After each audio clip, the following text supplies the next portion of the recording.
Kapolres Bojonegoro AKBP EG Pandia menjelaskan mengenai maksud kedatangan orang tua Ayu Ting Ting, Umi Kalsum dan Abdul Rozak ke rumah terduga pelaku penghinaan, Kartika Damayanti.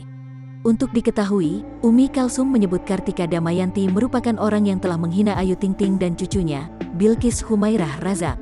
Polda Metro Jaya meminta petugas kepolisian wilayah Bojonegoro untuk mendampingi, mengecek, klarifikasi alamat butika, haters yang diduga pelaku penghinaan ke Ayu Ting Ting, ungkap Pandia saat dihubungi Kompas.com, Kamis, tanggal 29 Juli tahun 2021.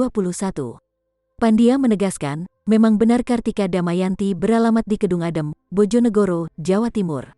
Tetapi, Kartika sudah 7 tahun bekerja sebagai TKI di Singapura, ungkap Pandia.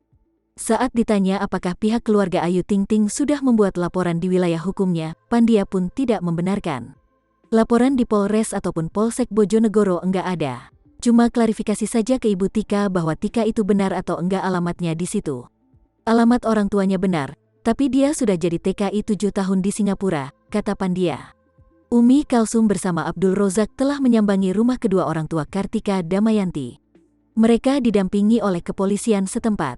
Sementara Umi Kalsum meminta pertolongan kepada KBRI Singapura agar Kartika Damayanti bisa kembali ke Indonesia dan mempertanggungjawabkan semuanya melalui jalur hukum.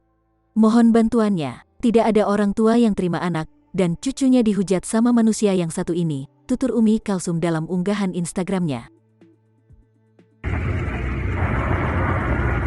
Hai semua, sebelumnya saya meminta maaf.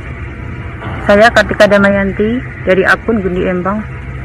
Saya meminta maaf kepada Ayu Ting Ting dan keluarganya, karena saya telah menghujat dan membuat akun pribadi saya menjadi akun haters, dan banyak followers yang menghujat Ayu Ting Ting di akun tersebut. Akun tersebut sekarang tidak bisa saya gunakan karena sudah di take down dan dihapus oleh pihak Instagram.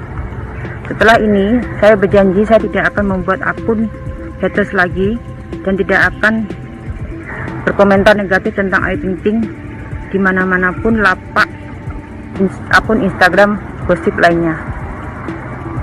Sekali lagi saya meminta maaf kepada Ayu Ting Ting dan keluarganya atas kelakuan dan kesalahan saya, dan saya meminta maaf kepada keluarga saya atas kelakuan saya ini. Terima kasih.